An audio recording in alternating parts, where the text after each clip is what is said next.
Hey, it's Plumber Tom. Thank you for watching my videos.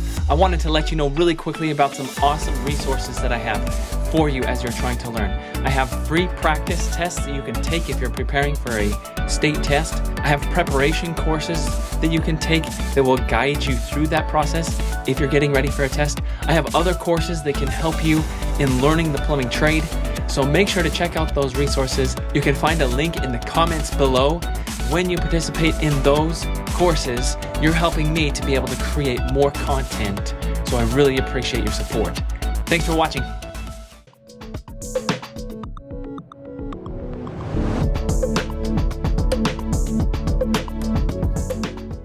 Hello, welcome to this presentation of the Utah amendments for the International Plumbing Code. My name is Thomas, and in this presentation, we're going to pick it up where we left off. We'll be in Chapter 4 of the International Plumbing Code and looking at the changes that have been made by Utah legislators. This is the law in Utah altering what is in the code. So let's see what they've changed, let's see what they've added, and let's see what we ought to be doing as plumbers to make sure we do it right in the state of Utah. I think I sounded kind of like a weatherman or a news guy the way I said that. In the state of Utah. All right, a reminder, make sure that you have your copy of the Utah amendments open with you. Open your code book, follow along, and just pencil in anything that's been changed. Mark it by that section, UA, Utah Amendments, and then make sure you're marking this. This is just like code. This is code. This is the law. So knowing this is important, and you can take this into your state test. So mark this copy. Let's get to it.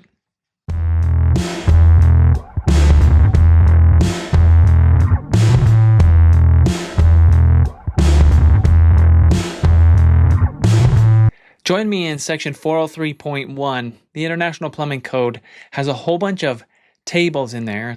Maybe it's just a really big table, but it's several pages about the occupancy of buildings and the number of fixtures that would go into certain types of buildings. So depending on what the building is, it's going to have different fixture requirements. That table has had several footnotes either added or changed according to the Utah amendments. So they're just throwing in some extra notes of things that we're going to do specifically here in Utah. One of those footnotes is footnote F. It's been deleted and replaced with the required number and type of plumbing fixtures for outdoor public swimming pools shall be in accordance with the Utah Administrative Code R 392-202, Design, Construction, and Operation of Public Pools. What they want to do is make sure that the code and the laws in Utah for public swimming pools, especially regarding the number of restrooms, is going to match. And they're referring us over to the other laws.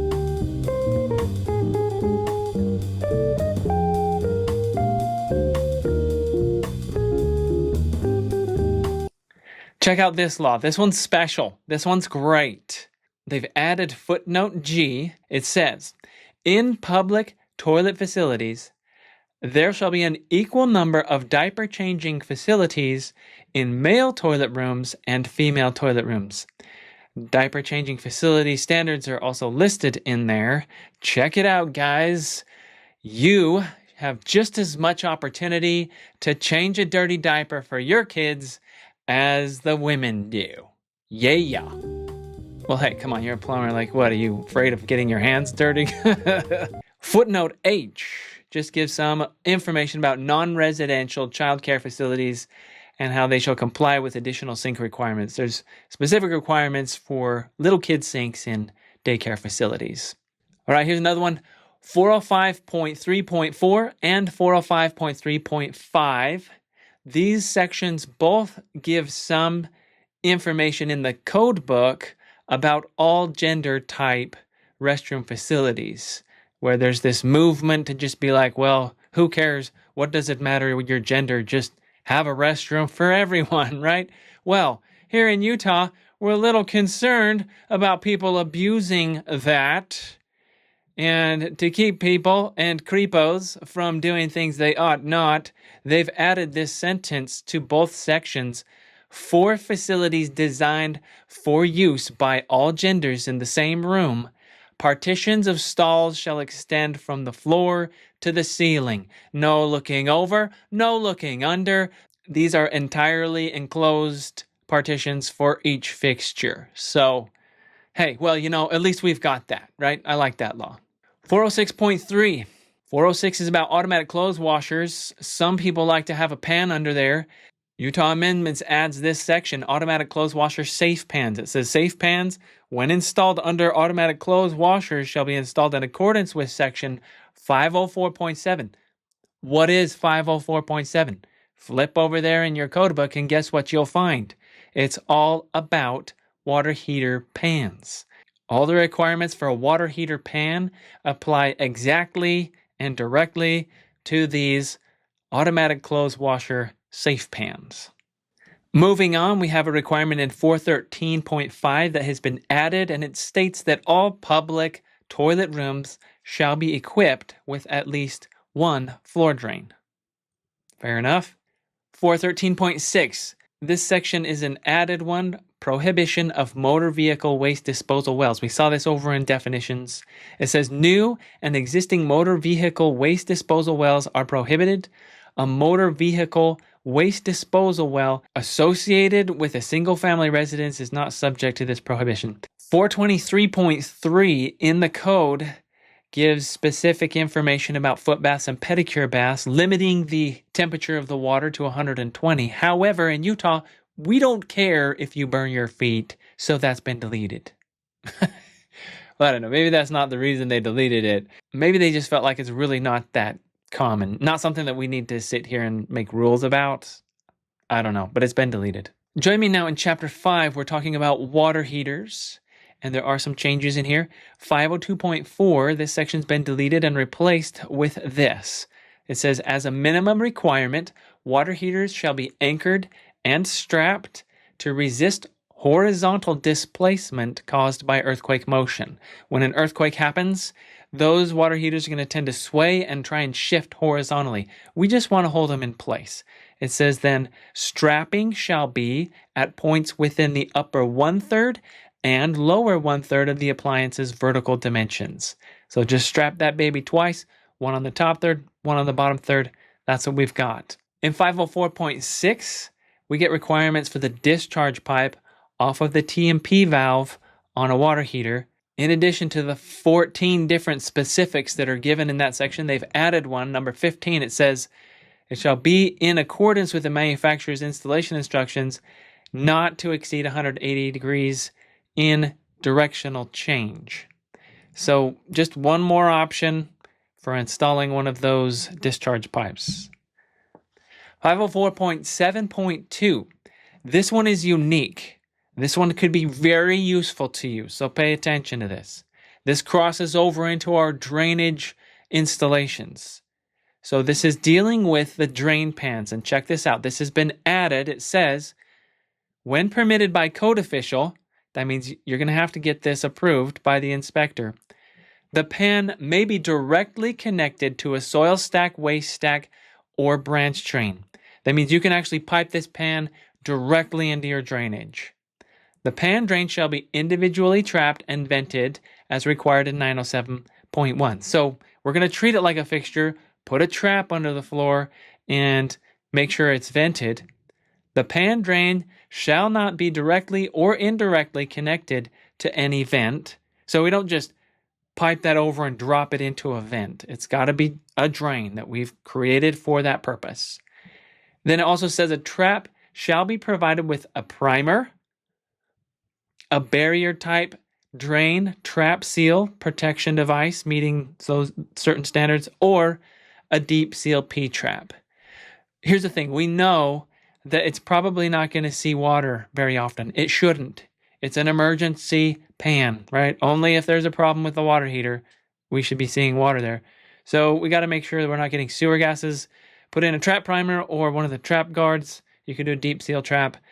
I kind of think deep seal trap's probably still going to dry out over time, but those are your options. All right, we have one more section that was added in Chapter 5. This is pan designation, and I really like this one because water heater pans in the past have been abused. Let's see what this is. Pan designation. A water heater pan shall be considered an emergency receptor designated to receive the discharge of water from the water heater only, and shall not receive the discharge from any other fixtures, devices, or equipment. Okay, let me tell you what's been going on. We'll put our water heater pan in there, and it has a drain. And the water heater's right next to the furnace. And these HVAC guys are like, I got to get rid of this condensate somehow. What should I do? Oh, I'm just going to dump it into the water heater pan because the pan has a drain, and that will drain it out to the drains. And so they waste right into the pan. What does that do? Well, that rusts out the water heater. It suffocates the airflow. It's a horrible thing, and they've been doing it for years. So this section is our defense for our water heaters. Don't mess with our pan. Don't dump your condensate in this pan. This is only for the water heater. And you can find another way to handle that condensate. Now, of course, we can provide another way to handle that condensate. If we go back to the fact that the pan can actually be connected to the drains, we could branch, right? You could have a connection going to the pan, but also a floor drain or a santee or something that can catch specifically the drainage off of the condensate from a furnace or something, right?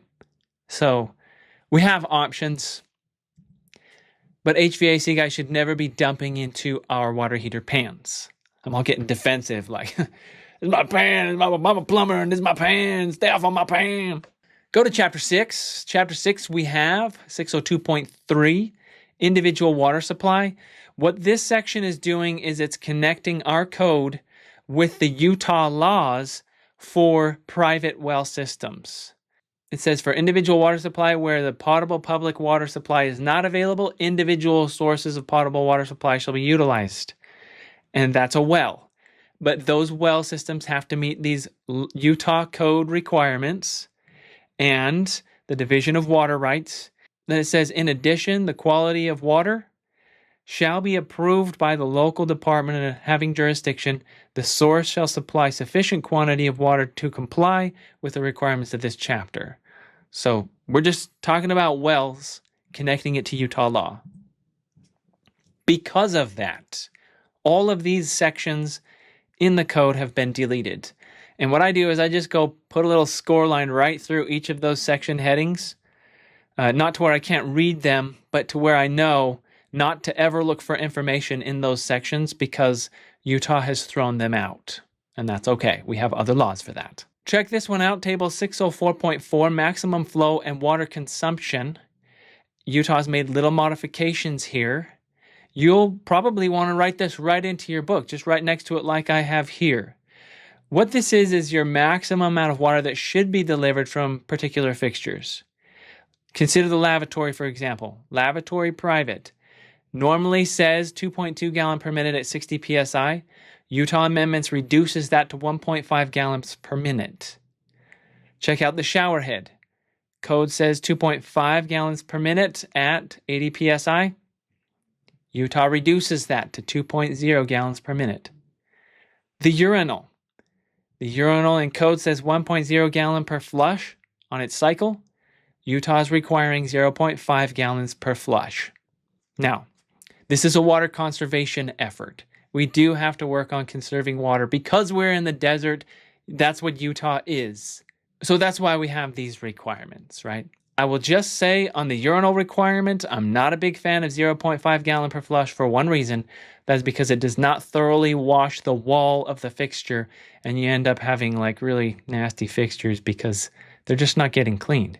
The other thing is the less water you put down with your urine, the more concentrated that is in the trap, and the faster those urine crystals grow and clog up the urinal and drain. So, well, you know, you win some, you lose some. We save some water, and our urinals stink. Whatever. 404.4.1, manually operated metered faucets. These are the annoying ones. You go in there, you push it down, and it instantly goes off. And you're like, come on, I need some water. I need some water. I need some water. This says self-closing or manually operated metering faucets shall provide a flow of water for at least 15 seconds without a need to reactivate the faucet. You should be able to push that 15 seconds, get your hands wet, get some soap, and wash, technically, I think you're supposed to wash for 20 seconds, but okay. We're going to go with 15, and then we're not like push it and push it and push it all the time just to wash our hands. Now, these meter faucets can be adjusted, and they should be adjusted on installation to meet those requirements.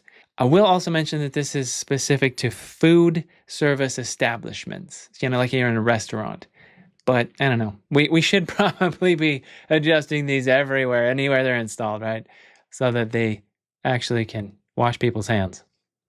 All right, in 606.5.1, we are given information about the water pressure booster system requirements. And Utah Amendments deletes the words public water main or. So what that leaves is where the water pressure in the individual water supply system is insufficient to supply minimum pressures, then we put in the pump.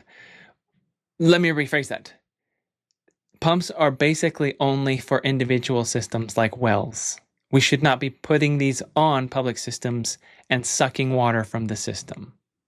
That principle is reflected here in 606.5.11, which is a new section. It states a water pressure booster pump shall not be connected to public water main unless it's allowed by the administrative code rule, and they give the rule. There might be a few exceptions is what they're saying, but generally we should not be putting pumps on the public system and sucking water. All right, that gets us partway through Chapter 6. We're examining these Utah amendments, and there's a bunch more in Chapter 6 all about backflow prevention. That's what I mentioned earlier in the previous presentation. What we're going to do is we're going to catch that in the next presentation. Be ready, because we're really going to dig into backflow prevention, and then we'll finish off the rest of the requirements for the rest of the International Plumbing Code, and by then, you'll know it all. I'll see you in the next one.